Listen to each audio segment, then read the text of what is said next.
is self-adjusting force. Friction is self-adjusting force. and concept of limiting static friction. Listen students, to understand friction, self-adjusting and concept of limiting static friction, I'm going to create an example. We have a mass of 100 kilogram. हमारे पास 100 kilogram का एक मास है और उस 100 kilogram के मास को हमने एक रफ सरफेस के ऊपर रखा हुआ है, राइट? सरफेस ए के ऊपर रखा हुआ है, ये ब्लॉक बी जिसका मास 100 किलोग्राम. तो ऑब्वियसली इसका वेट नीचे को लगेगा W equal to 100 into G, I mean mg. Normal reaction always perpendicular to the point of contact. The coefficient of friction between surface A and B is 0.1. Let us calculate the force of friction. F equal to mu n. F equal to mu 0.1 into 100 into G. G we take as a 10. 100 Newton. We get the force of friction. Which force of friction? Static force of friction. Right?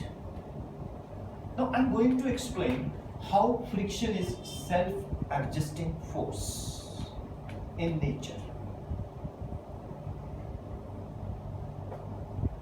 I apply 10 Newton force on this block towards right. Force of friction is 100 Newton maximum.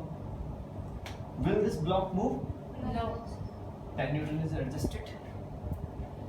I apply force of 90 Newton towards right. Force of friction is 100 Newton. Will this block move? No. Where 90 Newton goes? वो 90 Newton force कहाँ चलेगी? Adjust हो गया. ये हिलेगा नहीं, slide नहीं करेगा. 10 Newton लगाया, खा गया. 50 Newton, no problem, वो भी consumed. 90 Newton, वो भी absorb. I apply 99.99 Newton. It is just on the verge to slide. It just slide करने वाला है. Then that maximum value force of friction is called what? Limiting static friction. Means अगर हमने 99.999 Newton force लगाया, तो just on the verge to slide. That maximum value of force of friction which when applied on a body and the body is just verge to slide, VERGE, verge to slide is called limiting static friction. और जैसे ही ये slide करना शुरू कर देगा, static friction concept खत्म हो गया. कौन सा डेवलप हो गया? Kinetic friction. Right? Is it clear? Yes, sir. Any doubt? No, sir.